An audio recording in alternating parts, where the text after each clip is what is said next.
Hello dear students, आप सभी का स्वागत है एक्सपी क्लासेस में। मेरा नाम है मुकुंद। कक्षा 12 गणित के अंतर्गत आज हम लोग चैप्टर नंबर 3 मैट्रिक्स यानी अपव्यू को लगाने वाले हैं। इसके अंतर्गत हम एक्सरसाइज 3.1 को हल करेंगे।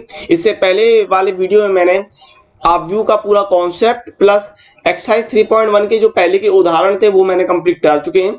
आई बटन पे वो वीडियो शो हो रही होगी। यदि आपने वो वीडियो नहीं देखा है तो उस वीडियो को जरूर देखिएगा। वो वीडियो आपको देखने के लिए बहुत ही मस्ट है, क्योंकि तभी आप आगे बढ़ सकते हो, इस वीडियो को देख सकते हो। तो उस वीडियो को जरूर देखिएगा। साथ ही साथ चैप्टर नंबर 1 और 2 के भी वीडियो अपलोड हैं, जिन्हें आप प्लेलिस्ट में चेक कर सकते हैं। कोई भी वीडियो हुआ करे वो आपको प्लेलिस्ट में जरूर चेक करना चाहिए। साथ ही इंग्लिश हिंदी का कोर्स भी कंप्लीट है, उसे भी आप प्लेलिस्ट में जरूर चेक कीजिए। और इस वीडियो को अंत तक देखिए, आपको एक्सरसाइज 3.1 अच्छे से बनने लगेगी। यदि कोई सवाल हो आपका तो इंस्टाग्राम पर आप मुझसे पूछ सकते हो। इंस्टाग्राम की लिंक आपको डिस्क्रिप्शन में मिल जाएगी। और अगर आपने हमारे दूसरे चैनल को सब्सक्राइब नहीं किया तो दूसरे चैनल की लिंक भी आपको आई बटन पर दिख रही होगी, तो उसको भी आप जाकर सब्सक्राइब कर लें, जहां पर आपको लाइव टेस्ट जल्दी मिलेंगे और उस पर आप लाइव टेस्ट दे पाओगे। तो अब स्टार्ट करते हैं एक्सरसाइज 3.1 से। एक्सरसाइज 3.1 आपको दिया है और पहला सवाल आपको ये कह रहा है कि अपव्यू ए दे दिया, के लिए ज्ञात कीजिए। आपको 3 सवाल दे दिए, इन तीनों सवालों को आपको लगाना है। ठीक है, तो सवाल बहुत ही आसान है। पहला क्या कह रहा है? पहला कह रहा अपव्यू की कोटि निकालना। आपको पता भाई कितनी पंक्ति और कितने स्तंभ में निकाल लो। तो यहां पर आप देख रहे हैं कि 1 2 3 आपकी पंक्तियां हैं और 1 2 3 4 कॉलम है। 3 पंक्ति 4 कॉलम, ठीक है ना? दिख रहे हैं कि नहीं? 3 पंक्ति 1 2 3 3 पंक्ति और 4 कॉलम 1 2 3 4 कॉलम। तो कोटि कितनी हो जाएगी? 3 पंक्ति क्रॉस 4 कॉलम। ओके। सेकंड कह रहा है अवयवों की संख्या। तो आपको पता है कि पंक्ति गुणे स्तंभ कर देते हैं। पंक्ति और स्तंभ, रो और कॉलम का गुणा कर देंगे तो अपन को अवयव मिल जाएंगे। यानी 3 गुणे 4 करते हैं तो कितने अवयव हैं? 12 अवयव हैं। ओके। अब तीसरा आपको सवाल कह रहा है कि आपको ये वैल्यू निकालनी है A13, A21, A33, A24 और A23 का मान निकालना है। अच्छा, A13 का मतलब क्या है? कि पहली पंक्ति। A13 का मतलब क्या है? पहला अंक बताता है आपको पंक्ति और दूसरा अंक बताता है स्तंभ के बारे में। तो पहली पंक्ति और तीसरे स्तंभ। तो पहली पंक्ति कौन सी है? ये वाला। और तीसरा स्तंभ कौन सा है? ये वाला। अब इसमें देखो कॉमन आपको क्या क्या मिल सकता है, मैं पहला बता दे रहा हूं, बाकी आप सब कर लोगे, है ना? तो क्या कॉमन है? 19 कॉमन है कि नहीं? पहली पंक्ति और तीसरे स्तंभ में क्या कॉमन है? 19। तो A13 का मान कितना होगा? 19 होगा। समझ गए ना बात? इसी प्रकार A21 का मतलब क्या हुआ कि दूसरी पंक्ति और पहला स्तंभ। तो दूसरी पंक्ति ये रही और पहला स्तंभ ये है। तो इसमें कॉमन क्या निकलेगा? इसमें कॉमन आपका 35 बनेगा। तो आंसर कितना हो जाएगा? 35। A33 का मतलब तीसरी पंक्ति और तीसरा स्तंभ। तो तीसरी पंक्ति ये है और तीसरा स्तंभ ये है। तो भाई कॉमन कितना है? -5। तो आंसर हो जाएगा -5। A24 दूसरी पंक्ति चौथा स्तंभ। तो दूसरी पंक्ति क्या है? ये। चौथा स्तंभ कौन सा हुआ? ये। कॉमन क्या निकल रहा? 12। तो आंसर हो गया 12। समझ रहे हो ना बात मेरी? कोई दिक्कत नहीं है। A24 हो गया। अब A23 का मतलब दूसरी पंक्ति और तीसरा स्तंभ, ठीक है ना? दूसरी पंक्ति कौन सी? दूसरी पंक्ति ये वाली, ठीक है ना? और तीसरा स्तंभ ये वाला। तो कॉमन कितना निकलेगा? 5/2 रहेगा, है ना? 5/2 कॉमन हो जाएगा। तो इस प्रकार से आपको आंसर निकालने थे। अवयव भी निकाल दिए। सरल है ना? अवयव निकालना सरल है, कोई दिक्कत नहीं है, आंसर हो गया। क्वेश्चन नंबर 2 आपको कह रहा है यदि किसी अपव्यू में 24 अवयव हैं तो इसकी संभव कोटियां क्या हैं? यदि इसमें 13 अवयव हों तो कोटियां क्या होंगी? तो ये क्वेश्चन आप लगा चुके हैं। उदाहरण नंबर 2 में मैंने आपको समझाया था अच्छी प्रकार से कि कैसे जब अवयव दिए हों तो उनसे कोटियां कैसे निकालनी है, ठीक है ना? तो चलो समझ लो इसको कैसे करना। पहले क्या कह रहा है? 24 अवयव। तो 24 अवयव है तो संभव कोटियां क्या बनेंगी आपकी? भाई 24 आपको कैसे मिल सकता है ये सोचो। 1 गुणे 24 करके मिल सकता है, ठीक है। फिर 2 गुणे 12 करके मिल सकता है, हो गया। 3 गुणे 8 करके मिल सकता है और 4 गुणे 6 करके मिल सकता है, ठीक है ना? अब 5 में कोई संभावना नहीं है। तो इस प्रकार से अपन को मिल गया। अब इसका आप उल्टा भी करते जाओगे। 6 क्रॉस 4, 8 क्रॉस 3, 12 क्रॉस 2 और 24 क्रॉस 1। तो ये संभव कोटियां आपको मिलेंगी, ठीक है ना? 24 आपको कैसे मिल सकता है ये सोचा करो, तो आपको कोटियां मिल जाएंगी। आगे कह रहा था 13 अवयव हैं तो कोटियां क्या होंगी? अब 13 अवयव के लिए भाई आपको जो संभावना रहेगी वो यही रहेगी, 1 गुणे 13, 1 क्रॉस 13 और 13 क्रॉस 1, 13 क्रॉस 1, 1, है ना। तो यही आपकी संभावनाएं रहेंगी, यही आपकी संभव कोटियां हो सकती हैं और कोई नहीं हो सकती हैं। तो ये आपका आंसर होगा। क्वेश्चन नंबर 3 आपको कह रहा है यदि किसी अवयव में 18 अवयव हैं तो इसकी संभव कोटियां क्या हैं, यदि इसमें 5 अवयव हैं तो क्या होगा। तो भाई आपको अब सवाल पता है कैसे करना है। मैंने उदाहरण नंबर 2 बताया था, क्वेश्चन नंबर 2 बताया एक्सरसाइज 3.1 का। तो अब ये सवाल आपसे बन जाएगा, ठीक है ना। और इसका मुझे कमेंट्स करके बताओ इसका आंसर क्या आ रहा है, कमेंट्स में मुझे बताइए इसका आंसर क्या आ रहा है, ठीक है। और ये सवाल आपसे बन जाएगा। क्वेश्चन नंबर 4 की अगर हम बात करें, आपको कह रहा है एक 2x2 अवयव A बराबर AIJ की रचना कीजिए जिसके अवयव निम्नलिखित प्रकार से प्राप्त है। प्रदत्त हैं, दिए हुए हैं। प्रदत्त का मतलब होता है देना, मतलब आपको ये दिए हुए हैं। तो पहला क्वेश्चन है, दूसरा क्वेश्चन है और तीसरा क्वेश्चन है। अब इस पर आप ऊपर उदाहरण में सवाल लगा चुके हो तो आपको सवाल में तो कोई प्रॉब्लम है नहीं है। आप व्यू क्या दिया है समझिए। आप व्यू आपको दिया है 2x2 का, 2x2 का, यानी I की वैल्यू आप 2 तक रखोगे और J की वैल्यू भी 2 तक रखोगे। I का मान रखोगे 1 2 और J का मान रखोगे 1 2, ठीक है ना। आव्यूह 2x2 का मतलब क्या है कि 2 पंक्ति हैं और 2 स्तंभ हैं। तो इस प्रकार से आपका आव्यूह मिलेगा R1 R2 C1 C2 और यहां पर आपके कॉलम अवयव भरे जाएंगे, ठीक है ना। इस प्रकार से मैं एक गोला बनाता हूं तो यहां पर आपके अवयव भरे जाएंगे। अवयव में भी कोई प्रॉब्लम नहीं होनी चाहिए। अब आप इसको काउंट कर लो, अगर इसका नाम देना चाहो तो नाम कैसे दोगे। देखो भाई ये वाला कहां पर मिल रहा है, देखो ये वाला मिल रहा है R1 और C1 पे, तो ये हो गया A11। ये वाला कहां मिल रहा है, ये वाला मिल रहा है आपका R1 और C2 पे, तो इसको बोल दोगे A12। ये देखो कहां मिल रहा है ये वाला, तो ये मिल रहा है आपका R2 और C1 पे, तो इसको आप बोल सकते हो A2 A21। अच्छा ये वाला मिल रहा है कहां पर, किस जगह पे मिल रहा है, ये मिल रहा है आपका R2 और C2 पर, तो इसको बोल दोगे A22। तो इस प्रकार से आप आव्यूह बना सकते हो, ठीक है ना। तो अपन को A क्या मिल गया, आव्यूह जो मिलेगा A वो कहलाएगा आपका A11 A12 A21 A22, ठीक है ना। तो इस प्रकार से सोचना है। अच्छा आव्यूह के लिए जो अवयव है उसको सोचने में कोई परेशानी नहीं है, समझो इस बात को। कोई बहुत बड़ा काम नहीं कर रहे हैं कि बहुत बड़ी। और मैंने कहा मैट्रिक्स बहुत ही सरल और सिंपल चीज में से एक है और बहुत ही फेवरेट भी है, ये भी मैंने कहा। अब इस चीज को हम हल करते हैं। उदाहरण में आपको मैं करवा चुका हूं एक बार, इसको लगा के देखते हैं। वैल्यू निकालनी है आपको A11 की, तो A11 की वैल्यू निकालते हैं, I और J का मान एक एक रख दो। तो 1 + 1 का होल स्क्वायर अपॉन 2 यानी 2 का होल स्क्वायर अपॉन 2, तो ये हो जाएगा 4/2। तो अपन को क्या मिला, 2 मिला, ठीक है भाई। अब A12 रखो, A12 का मतलब 1 + 2 का होल स्क्वायर, A की जगह I की जगह 1 और J की जगह 2, ठीक है ना। और ये हो गया 3 का स्क्वायर अपॉन 2, तो ये निकल के आया 9/2, ठीक है भाई। अब बात कर लेते हैं A21 की, तो A21 देख लो, A21, तो A21 का मतलब क्या है कि I की जगह 2 रख रहे हो, J की जगह 1 रख रहे हो, होल स्क्वायर कर रहे हो अपॉन 2 कर रहे हो, तो ये हो गया 3/2 का वर्ग। तो यहां से कितना निकला, ये निकला 9/2, ठीक है। अब निकाल लो A22, तो A22 I की जगह 2 J की जगह 2, इसका वर्ग करना है, /2 करना है, तो यहां से मिल गया 4/2 का वर्ग।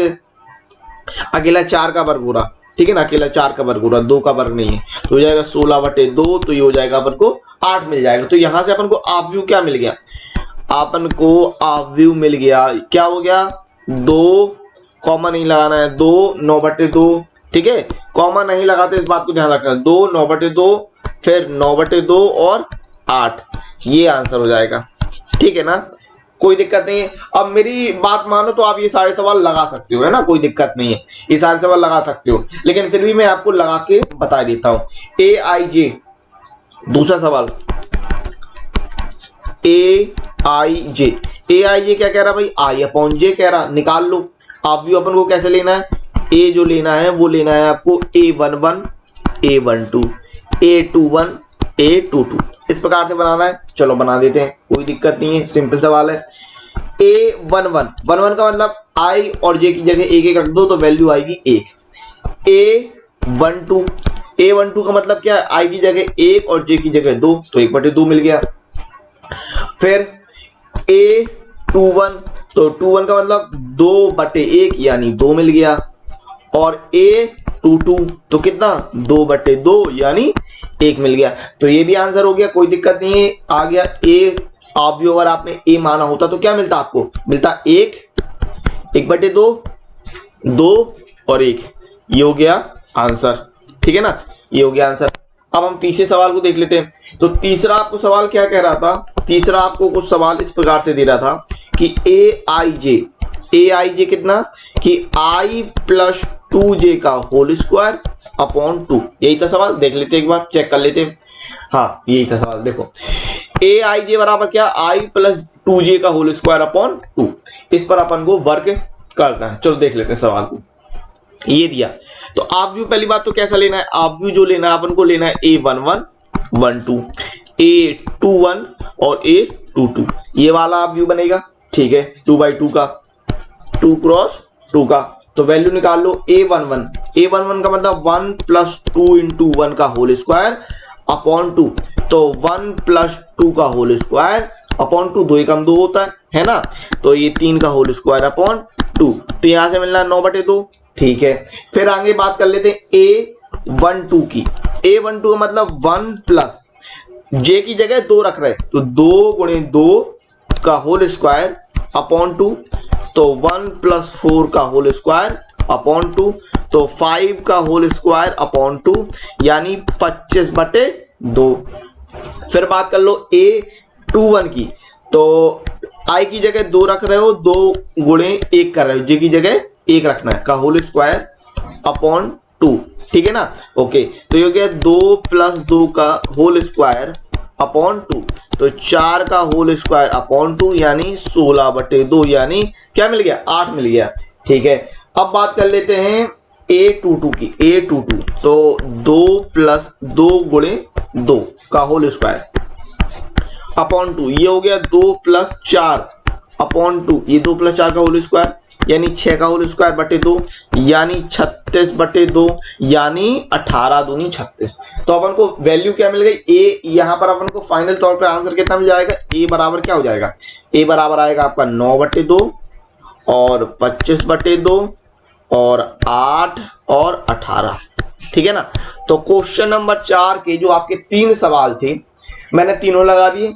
बहरहाल आपसे अगर मैं एक भी ना बताता और पैसे करने के लिए कहता तो भी आपसे बन जाती, लेकिन यहाँ पर मेरी एक बात अच्छे से ध्यान रखिएगा कि एक स्टूडेंट का कमेंट्स आया कि सर मैं पीछे का भूलता जा रहा हूँ, आगे का अगर पढ़ता हूँ। तो इसके लिए सबसे ज्यादा जरूरी बात यह है कि आप नोट्स बनाते जाएं, जो मैं शुरू से कहता हूं। नोट्स बनाने से आपका रिवीजन बहुत अच्छी तरीके से होता है। यदि आप प्रॉपर तरीके के नोट्स बनाते जाओगे तो कभी भी कोई भी दिक्कत नहीं आएगी, इस बात को याद रखिएगा।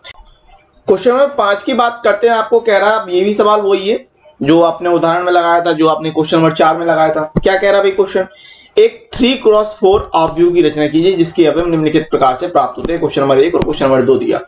तो आप ये देख रहे हैं सवाल बहुत ही सिंपल जा रहे हैं, एक ही प्रकार के सवाल जा रहे हैं, है ना। तो चलिए इसको लगाते हैं। आप वीडियो को पॉज करिए और खुद से लगाने की कोशिश कीजिए। जब आप खुद से लगाते हैं तो आपका माइंड उस दिशा में सोचने लगता है जो टीचर बताने की कोशिश कर रहा है, कोई भी सब्जेक्ट हो। जब आप स्वयं से करेंगे वो चीज आपको जल्दी कैच होगी, इस बात को याद रखिएगा, ठीक है। तो आप व्यू क्या है, आप व्यू है आपका 3x4 का।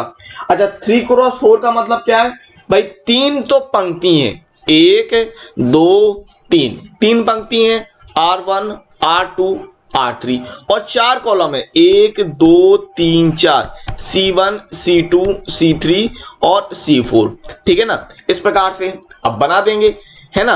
अब ये भी ले लेंगे, कोई दिक्कत नहीं है। बस आपको सोचना है कि भाई हो क्या रहा है सवाल को, और सवाल आपसे तब बनेगा जब आप लगाओगे ही नहीं, पता ही नहीं है कुछ हो क्या रहा है, कहाँ जाना है, आपको पता ही एड्रेस नहीं पता है तो कैसे पहुंच जाओगे। इसी प्रकार प्रैक्टिस बहुत जरूरी होती है, मस्ट होती है।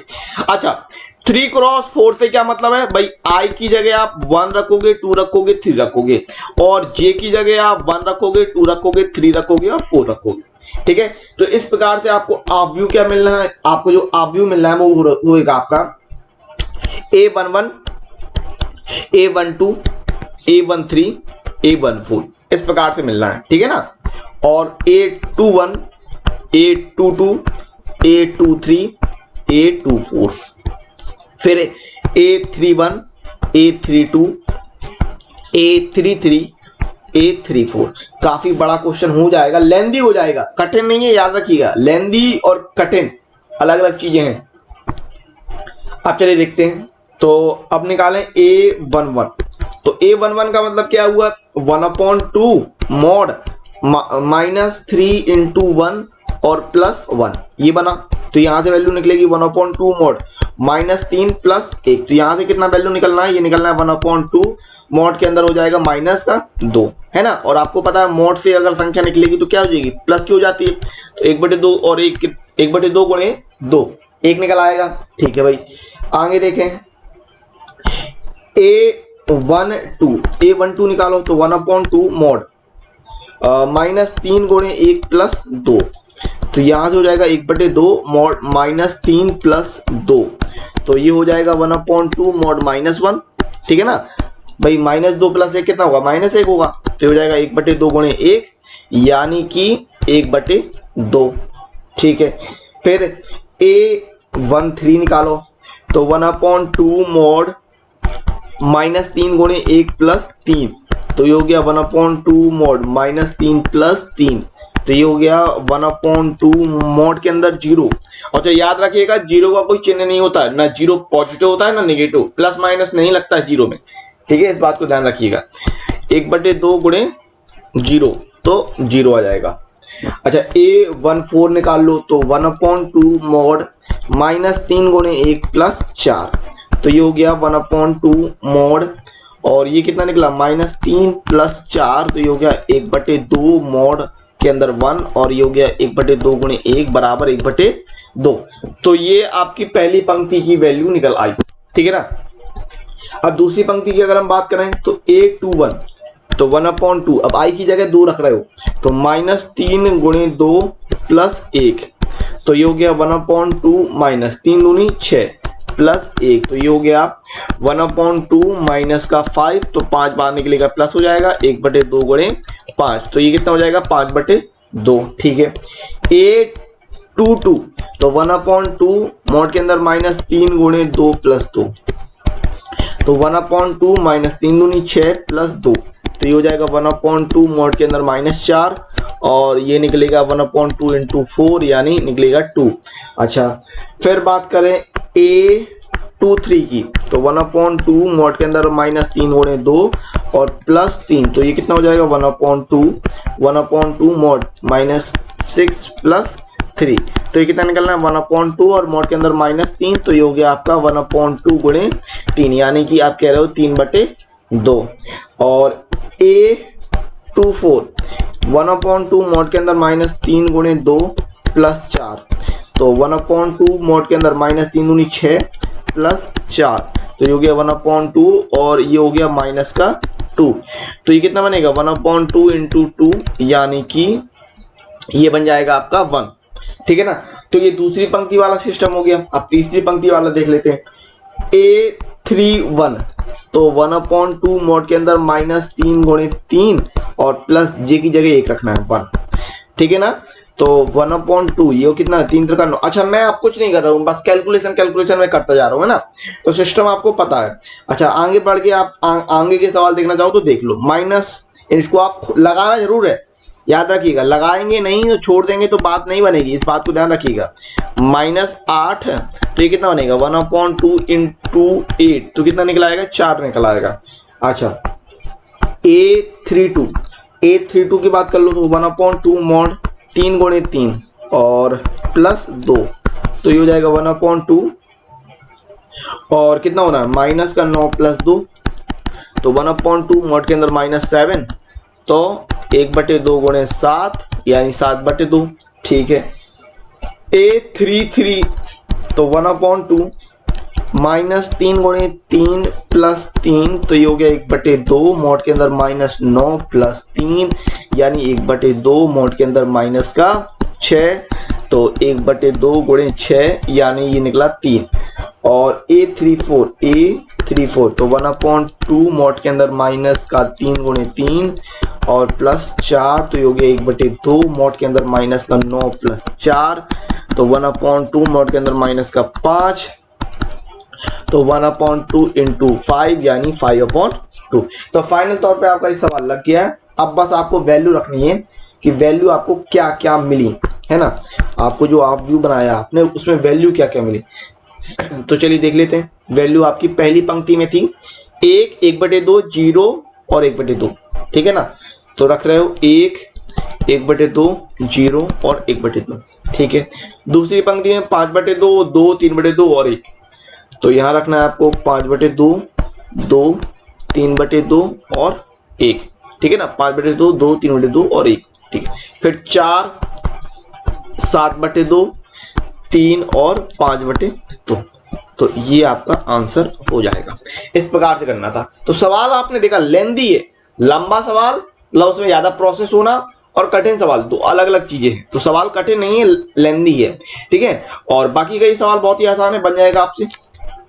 आप व्यू क्या रखोगे, आप व्यू के लिए आप ये लगाओगे, है ना। और मैंने समझाया कि भाई कैसे आप व्यू निकालते हो, इस प्रकार से निकालोगे।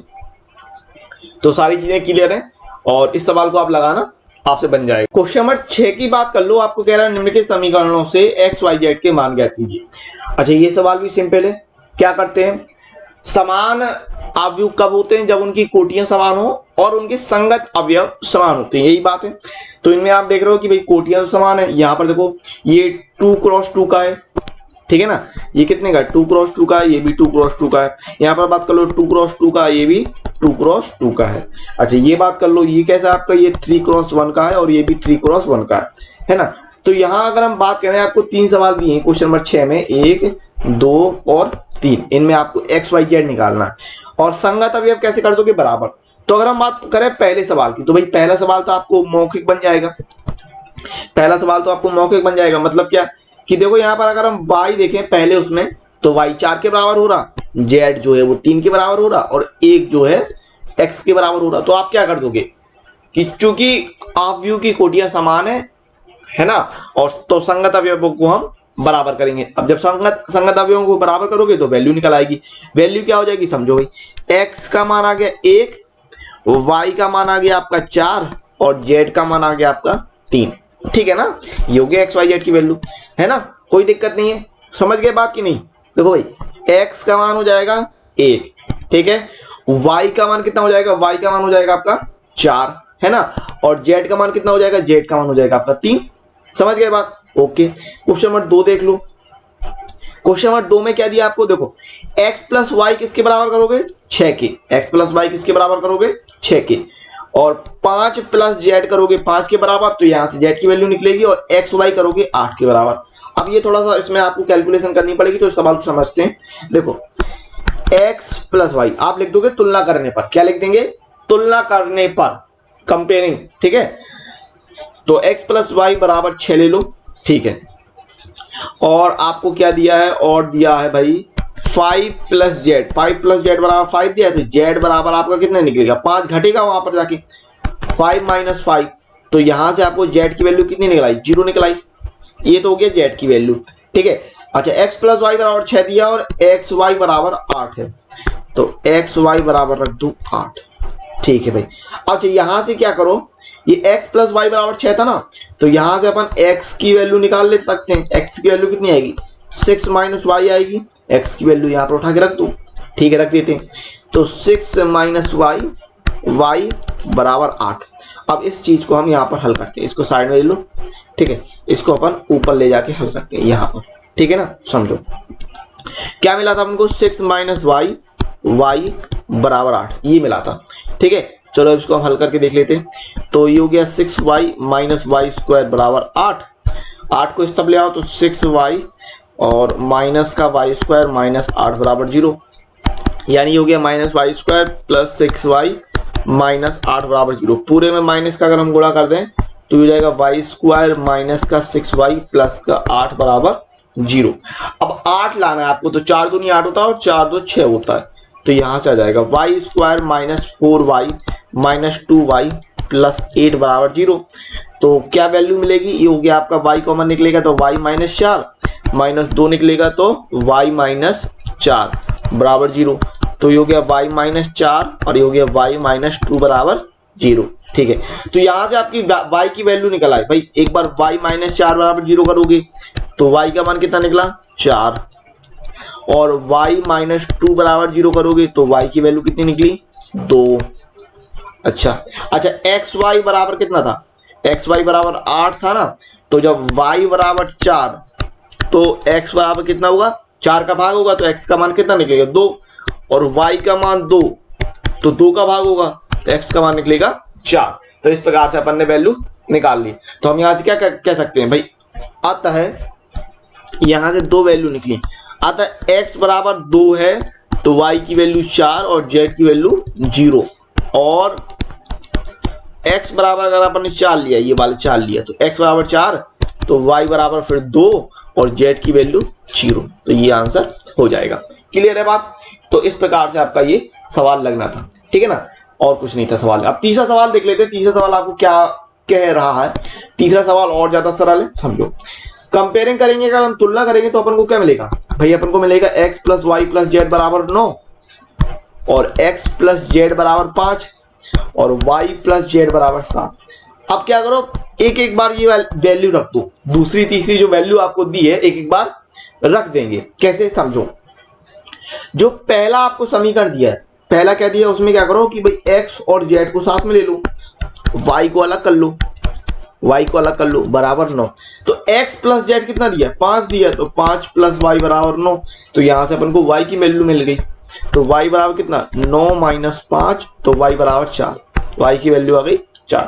ठीक है, अब पहले में y और z साथ कर लो तो x plus y plus z साथ किया बराबर 9 था और y प्लस जेड की वैल्यू है आपकी 7, तो x प्लस 7 बराबर 9, ठीक है ना, और x बराबर 9 माइनस 7 तो x की वैल्यू आ गई, x की वैल्यू कितनी आ गई 2 आ गई।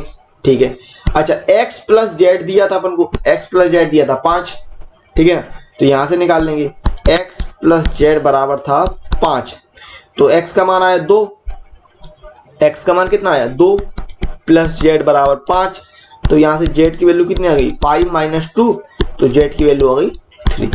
तो यहां से अपन क्या कह सकते हैं भाई 2 4 3 है वैल्यू, ठीक है। तो अतः x बराबर 2 y बराबर 4 z बराबर 3, ये आंसर हो जाएगा। ठीक है, ये तीसरे का आंसर हो गया। क्वेश्चन नंबर 7 की अगर हम बात करें तो आपको समीकरण कुछ इस प्रकार से दिया है, ठीक है, और आपको कह रहा है कि ए बी सी डी के मान ज्ञात कीजिए। सवाल सिंपल है, चलिए लगाते हैं। तुलना करनी है आपको, तो a माइनस बी किसके बराबर -1 के बराबर, a माइनस बी किसके बराबर -1 के बराबर, इसको मान लीजिए समीकरण नंबर 1। फिर 2a प्लस सी 5 के बराबर कर दो, 2a प्लस सी हमने किया 5 के बराबर, समीकरण नंबर 2 ले लिया। 2a माइनस बी 0 के बराबर, 2a माइनस बी बराबर 0, ये हो गया समीकरण नंबर 3। और 3c प्लस डी 13 के बराबर, 3c प्लस डी हो गया आपका 13 के बराबर, समीकरण नंबर 4। अब क्या देख रहे हो यहाँ पर, अगर हम गौर करें तो पहले और तीसरे में देखो ए बी और ए बी दिया है दोनों में, है ना, समीकरण में ए और ए बी दिया है।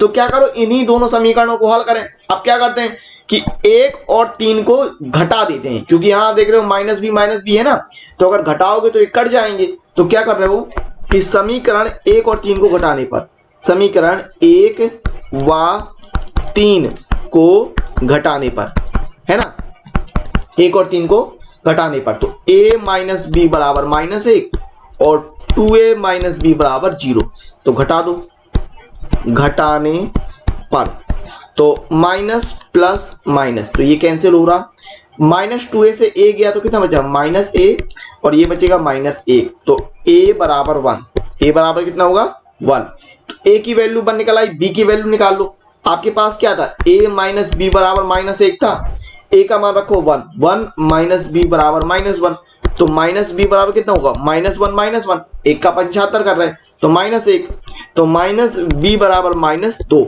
तो b बराबर 2, ये b का मान निकल आया, कोई दिक्कत नहीं, ठीक है ना। अब दूसरा समीकरण देखो, समीकरण नंबर 2, तो समीकरण नंबर आपको 2 क्या दिया, समीकरण नंबर 2 कह रहा भाई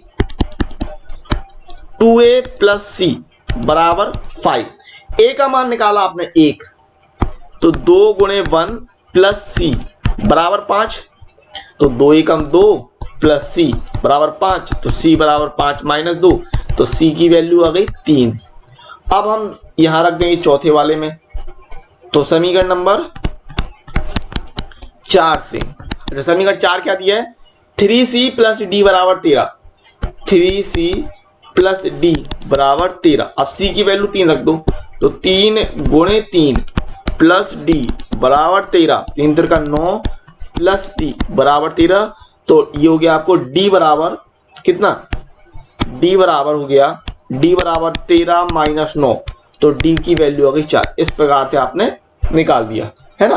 तो यहां पर आपने क्या देखा कि अतः a बराबर 1, b बराबर 2, c बराबर 3 और d बराबर 4, 1 2 3 4, 1 2 3 4। आगे का गाना आप खुद बना लो। क्वेश्चन नंबर 8 की बात कर लो, आपको दिया है a बराबर aij m क्रॉस n एक वर्ग आव्यूह है यदि, तो मैंने आपको परिभाषा में बताया था कि भाई वर्ग आव्यूह क्या होता है, जिसकी पंक्ति और स्तंभ बराबर हो जाए उसे हम वर्ग आव्यूह कहते हैं। ये परिभाषा में बात हुई थी। तो मैंने आपसे कहा था कि परिभाषाओं को आपको थोड़ा ध्यान रखना है, याद नहीं करना, रटना नहीं है, बस थोड़ा सा सरल चीज है, कोई कठिन तो नहीं है। तो पंक्ति और स्तंभ बराबर होने का मतलब क्या है कि भाई m और n बराबर होंगे, m और n बराबर होंगे, यानी ऑप्शन नंबर सी सही हो जाएगा। ओके, क्वेश्चन नंबर 9 कह रहा है x तथा y के प्रदत्त किन मानों के लिए आव्यूह के निम्नलिखित युग्म में समान है। आपको ये दे दिया है आव्यूह और आपको 4 ऑप्शन दिए, तो इन 4 ऑप्शन को हल कर अपन को देखना है सवाल को हल करके कि ऑप्शन कौन सा सही हो सकता है। तो तुलना करेंगे। अच्छा तुलना करोगे तो 3x प्लस 7 बराबर 0 ले लो, 3x प्लस 7 बराबर 0। समीकरण नंबर 1 5 और ये y माइनस 2, यानी ऐसे लिख सकते हैं y माइनस 2 बराबर 5। समीकरण नंबर 2 y प्लस 1 बराबर 8, तो y प्लस 1 बराबर 8, ये समीकरण नंबर 3 ले लिया। और 2 माइनस 3x बराबर 4, ठीक है, तो 2 माइनस 3x बराबर 4, ये समीकरण नंबर 4 हो गया। तो अब यहां पर ध्यान दो कि 1 और 4 से तो अपन को मिलेगा x का मान, 1 और 4 से x का मान मिल जाएगा, और 2 और 3 से अपन को y की वैल्यू मिल जाएगी। चलो देखो, तो अगर हम बात करें समीकरण 1 की, समीकरण 1 से, समीकरण 1 कितना है, 3x प्लस 7 बराबर 0, तो 7 वहां घटेगा, तो 3x बराबर माइनस 7, तो x बराबर कितना हो गया, माइनस 7 बटे 3, ठीक है, x बराबर माइनस 7 बटे 3 आ गया। ओके, और समीकरण 4 के लिए रख लो x का मान निकालने के लिए, समीकरण 4 से, समीकरण 4 से कितना, 2 माइनस 3x बराबर 4, 2 माइनस 3x बराबर 4, तो माइनस का 3x बराबर 4 माइनस 2, पहले 2 घटेगा, तो माइनस का 3x बराबर 2, तो x बराबर 3 का भाग दे दोगे तो कितना निकल आएगा, माइनस का 2 बटे 3, तो ये x की वैल्यू हो गई। अब y की वैल्यू निकालते हैं, तो समीकरण 2 से, अब हमें दो समीकरण 2 क्या दिया, y माइनस 2 बराबर 5, y माइनस 2 बराबर 5, तो y बराबर 5 प्लस 2, तो y बराबर आ गया 7, y बराबर 7 हो गया, ठीक है। ओके, फिर समीकरण 3 से, तो समीकरण 3 कितना है भाई, समीकरण 3 था आपका y प्लस 1 बराबर 8, y प्लस 1 बराबर 8, तो y बराबर 8 माइनस 1, तो y बराबर 7। अब यहां पर आप ध्यान दो, अब यहां पर आप उसने ये कह दिया कि y का मान 7 है, y का मान 7 है, ठीक है, लेकिन यहाँ x की वैल्यू 2 दे रहा है, x की वैल्यू 2 दे रहा है। अब जरा अगर हम ऑप्शन चेक करें तो यहां पर कहीं पर भी x के 2 मान नहीं दे रहा है, x के कहीं पर भी 2 मान नहीं दे रहा है, एक बात समझो इसको, ठीक है। और यदि आप x की एक वैल्यू रखोगे, ध्यान समझना, अगर आप x की एक वैल्यू रखोगे तो मान गड़बड़ा जाएंगे, ठीक है। x की एक ही बार में 2 वैल्यू संभव नहीं हो सकती हैं, x की एक ही बार में 2 वैल्यू संभव नहीं हो सकती, इस बात को ध्यान दो। तो यहां पर आपको लिख देना है कि एक ही समय पर x के 2 मान संभव नहीं है, एक ही समय पर x के 2 मान संभव नहीं है, अतः ज्ञात करना संभव नहीं। ऑप्शन नंबर बी सही हो जाएगा। यहां पर आपका जो पॉइंट है वो ये है कि एक ही समय पर x के 2 मान संभव नहीं है, इसीलिए ज्ञात करना संभव नहीं है। अच्छा, आप कह सकते हो सर एक जगह आपने 2 वैल्यू निकाली थी, लेकिन उस क्वेश्चन में ध्यान दो, मुझे याद है उस क्वेश्चन में क्या था कि x बराबर 2 था तो y बराबर 4 था, और x बराबर 4 था तो y बराबर 2 था। दोनों वैल्यू अलग अलग हो रही थी। क्यों? क्योंकि एक्स वाई बराबर 8 था, है ना। तो मुझे याद है, इस बात को ध्यान रखना। ये मत कह देना कि सर वहां पर दो वैल्यू निकाली थी अपन, ऐसा नहीं है। यहां पर y की वैल्यू तो एक ही है ना, लेकिन x की अलग अलग दो वैल्यू आ गई जो कि सही नहीं है। अब जब ये बात सही नहीं है तो हम मान ज्ञात नहीं कर सकते, ये अवयव ही नहीं बनेगा। ठीक है। क्वेश्चन नंबर 10 आपको कह रहा है कि 3x3 कोटि के ऐसे अवयवों की कुल संख्या, अवयवों की कुल संख्या कितनी होगी जिनकी प्रत्येक प्रविष्टि 0 या 1 है। मतलब या तो आप 0 भरो या 1 भरो। ठीक है, 0 भरो या 1 भरो, और 3x3 का कह रहा है तो आपके पास 4 ऑप्शन है, इसमें आपको बताना है कौन सा सही है। तो चलिए देखिए, अब अवयव क्या कह रहा है आपको, अवयव कह रहा है 3x3 का। अवयव में अवयव कितने हो जाएंगे भाई, 3 गुणे 3 करोगे तो अवयव में अवयव कितने रहेंगे, 9 रहेंगे। क्लियर है बात। अवयव आपको 3x3 का कह रहा है तो अवयव कितने रहेंगे, 3 त्रिका 9 रहेंगे। अच्छा, प्रत्येक अवयव को दो तरीके से अपन लिख सकते हैं, या तो 0 या फिर 1, है ना। अवयव को लिखने के तरीके कितने हैं, 2 हैं। अवयव को लिखने के 2 तरीके हैं। अब अवयवों को लिखने के आधार पर, अवयवों को लिखने के आधार पर हम अवयवों की अगर संख्या की बात करें तो 2 तरीके हैं और अवयव कितने हैं, 9। तो 2 की घात 9। 2 तरीके हैं और अवयव कितने हैं, 9। तो 2 की घात 9 कर दोगे तो आंसर हो जाएगा आपका 512। ठीक है, यानी ऑप्शन नंबर कौन सा सही है, डी सही है। तो इस प्रकार से यह चैप्टर यहीं समाप्त होता है। उम्मीद है कि आपको ये वीडियो लेक्चर बहुत ही पसंद आया होगा। यदि आपको वीडियो पसंद आया तो आप वीडियो को लाइक करने के साथ साथ वीडियो को शेयर जरूर करें। यदि आपने अभी तक चैनल को सब्सक्राइब नहीं किया है तो चैनल को सब्सक्राइब जरूर करें। और सब्सक्राइब करने के अलावा यदि आपके पास नोटिफिकेशन नहीं पहुंच रहा है तो इसके लिए जरूरी है कि आप बेल नोटिफिकेशन को प्रेस जरूर कर दें, उसको ऑल सेलेक्ट पे कर लें, ताकि जो भी वीडियो अपलोड हो, जो भी वीडियो हमारी तरफ से डाली जाए वो आप तक पहुंच जाए, उसका नोटिफिकेशन पहुंच जाए। तो ये बात जरूरी है, क्योंकि आपके पास नोटिफिकेशन नहीं पहुंचता है, फिर आप कहते हो कि सर वीडियो नहीं आई है, ये नहीं हुआ, वो नहीं हुआ। तो बहुत जरूरी है कि आप सब्सक्राइब करने के साथ साथ, यदि आपने सब्सक्राइब नहीं किया तो सब्सक्राइब करने के साथ साथ नोटिफिकेशन बेल को ऑन जरूर किया करें। इसके अलावा यदि आपको वीडियो अच्छा लगता है तो किस प्रकार से अच्छा लगा है, आप अपनी मेरी कमियां और आपको किस प्रकार से और मदद चाहिए, ये सारी कमेंट्स में जरूर बताते रहें। इसके अलावा आप और भी अच्छे अच्छे कमेंट्स करते रहें ताकि हमारा मोटिवेशन बना रहे। और हमें सोशल मीडिया प्लेटफॉर्म पर, इंस्टाग्राम पर तो जरूर आपको हमें फॉलो करना ही करना है, क्योंकि वहां पर मैं आपके सारे डाउट क्लियर करता रहता हूं। इसके अलावा आप हमें फेसबुक, टेलीग्राम और ट्विटर पर भी ज्वाइन कर सकते हैं, जिसकी लिंक सारी आपको डिस्क्रिप्शन में है। इसके अगले वीडियो में मिलते हैं, तब तक के लिए नमस्कार। जय हिंद, जय भारत, वंदे मातरम।